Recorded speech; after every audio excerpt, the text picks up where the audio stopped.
Ways to prevent infection. Preventing infection is very important if you have cancer.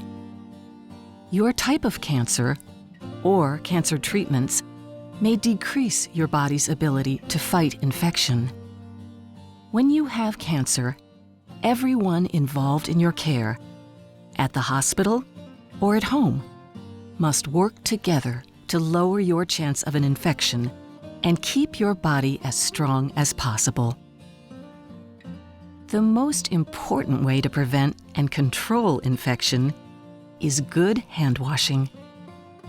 You should clean your hands before you make food or eat. When you see dirt on your hands or have touched dirty items, such as trash, it is important to clean your hands after blowing your nose, sneezing, or coughing. It is best to sneeze or cough into a tissue or your elbow, not your hand. Keep your hands away from your face as much as possible. Your hands should be washed after playing with or holding a pet, and after using the bathroom, changing a diaper, or any time you have touched body fluids. Washing with soap and water is the best way to remove germs from your hands. Follow these steps when washing your hands. First, wet your hands with warm, running water. Put soap on your hands and rub them together to create a lather. Use liquid soap if possible. Scrub the back of your hands between your fingers and under your nails for at least 15 seconds. Then, rinse the soap off your hands. Dry your hands with a clean towel or a paper towel. When you can, use a paper towel to turn off the water and to open the bathroom door as you leave. If you are not able to wash your hands, use a waterless, alcohol-based hand sanitizer. Put a quarter-size amount of sanitizer in one hand. Make sure you have enough sanitizer to wet the front and back of both hands. Rub sanitizer over all of your hands and fingers, including under your nails, until your hands are dry. If your hands dry in less than 15 seconds, you did not use enough sanitizer. Use more sanitizer a second time and repeat. Keep your skin clean to lower the risk of infection. Take a shower or bathe every day. To help stop the spread of germs, do not share personal items such as towels, razors, food, drinks, or toothbrushes with others. Use disinfectant wipes before touching public items, such as gym equipment or shopping carts. If you are with someone who is ill, do not kiss them or shake their hand. Clean surfaces they have touched. Ask them to throw away their own tissues and to wash their hands often. It is best to have anyone who is ill delay visiting you, and instead call on the phone until they feel better. Keep fingernails short and clean. Artificial nails, including gel nails, can be a place where bacteria easily grow. Wear shoes at all times. This keeps germs off your feet and helps protect them from injury. Stay away from construction areas and crowded public areas as much as possible. Try to go to public places, like the grocery store, at non-busy hours. Do not go to zoos, pet stores, or be around animals such as reptiles, chickens, ducks, or exotic pets.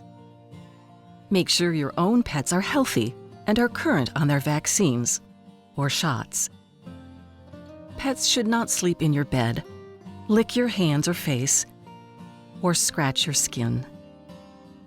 Ask others to pick up dog waste and clean your pet's litter box, bird cage, or aquarium.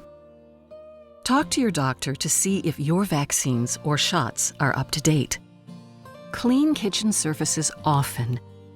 Wash fruits and vegetables before eating. Use special care in preparing meats and other foods. Use a meat thermometer to make sure any meat has been fully cooked. Cancer or cancer treatment can cause white blood cells to not work well to fight infection.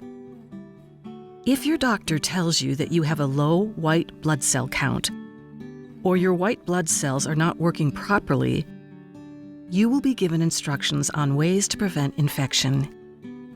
Here are a few of the tips your healthcare team may share with you. Wash your hands often and ask those around you to wash their hands.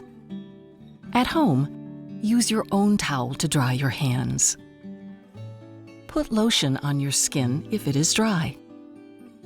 Check your skin for cuts, rashes, swelling, tenderness, itching, drainage, or odors. If you do get a cut or scrape, wash it with soap and warm water and cover the area with a bandage. Take care of your mouth. Brush your teeth with a soft toothbrush after eating and before bedtime. Use alcohol-free mouthwash. Do not get a manicure, pedicure, wax, or tattoo without first checking with your doctor. You may be told to use an electric razor to keep from cutting your skin. Do not swim in water parks, lakes, creeks, or ponds, or use hot tubs. Ask your doctor before getting vaccinations and about being around others who have just been vaccinated. You may need to wear a special medical mask, often called an N95 mask, when around crowds or in public places. This includes when you come to the hospital or clinic. This mask would also be needed for places where cleaning, chemicals, fumes, or construction is found. Wear gloves when doing activities where your hands may get dirty, such as changing a baby's diaper. Wash your hands after removing your gloves. Ask others to do chores, such as raking leaves or laying mulch. Talk to your doctor for special instructions if you live or work on a farm. Avoid being near fresh flowers and live plants. Place them in a room that you do not use. After urinating or having a bowel movement, always wipe front to back using soft toilet tissue or wet wipes. Do not douche or use tampons. You may be asked to follow a special diet if you have a low white blood cell count. This is called an immunocompromised diet. If needed, you will be given special instructions about this diet. If you have surgery, there are things you can do to lower your chance of infection. Before surgery, tell your doctor about any health problems you may have, such as diabetes. Follow the instructions your doctor gives you to prepare for surgery, such as bathing with a special soap or removing any hair in the area where your surgery will be done. If this is needed, the instructions will include how the hair should be removed. Tell your doctor if you have a cold, flu, or other illness before surgery. Stop smoking or using tobacco products before your surgery. If you think this will be hard for you to do, talk to your doctor about ways to help you stop. It is important to talk to your doctor about what medicines you should take or stop taking before your surgery. After surgery, you will be taught how to care for your wound or incision, signs of infection, and when to call the doctor. You or anyone caring for your incision will need to make sure their hands are washed before and after this care. Your healthcare team may tell you to wear special medical gloves to do incision care. Preventing infection is also important if you have a urinary catheter, a tube used to drain urine from your bladder.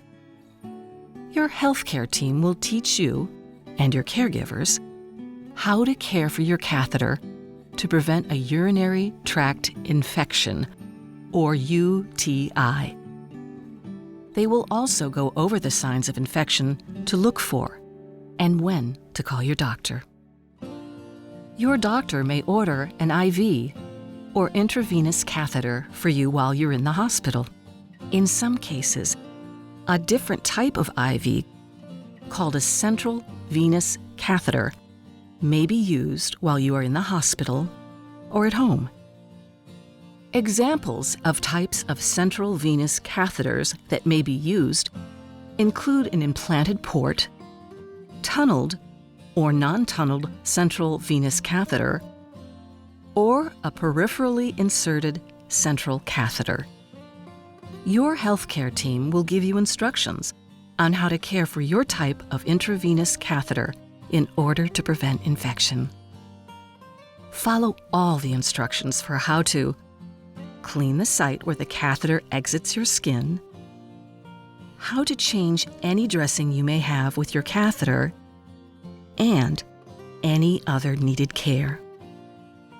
Report any signs of infection to your doctor as soon as possible.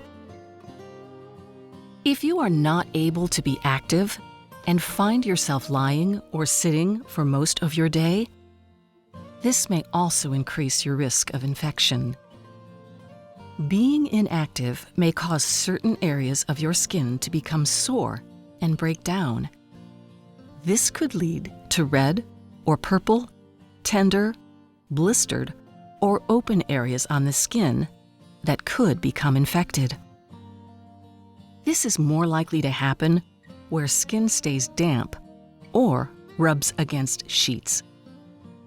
Skin breakdown can also happen on bony parts of your body if there is pressure against the bed or chair.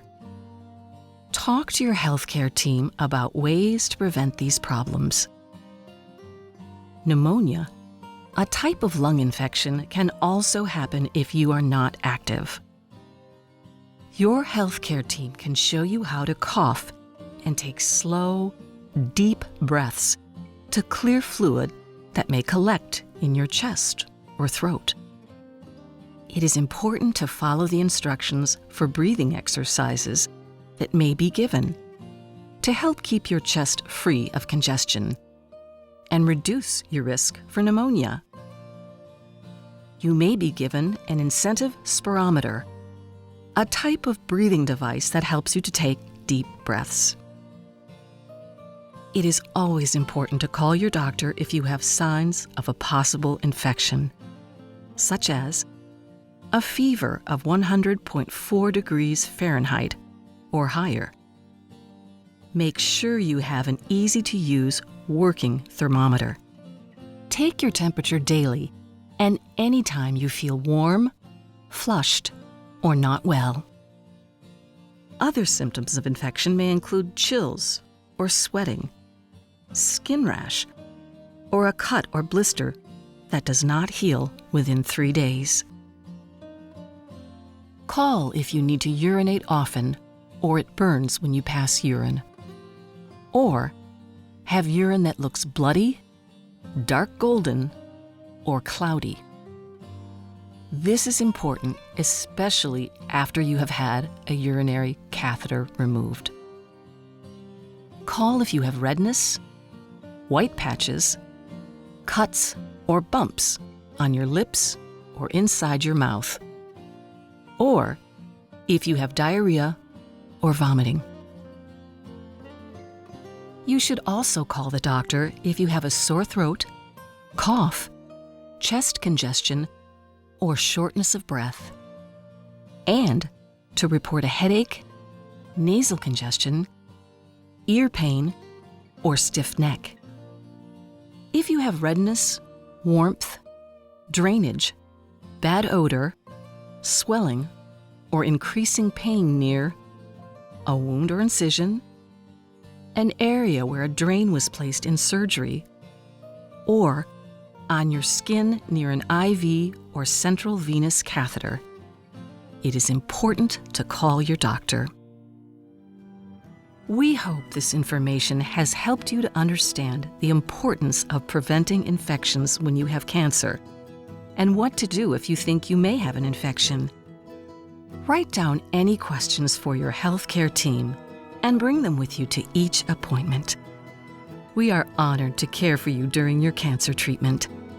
Thank you for choosing the James.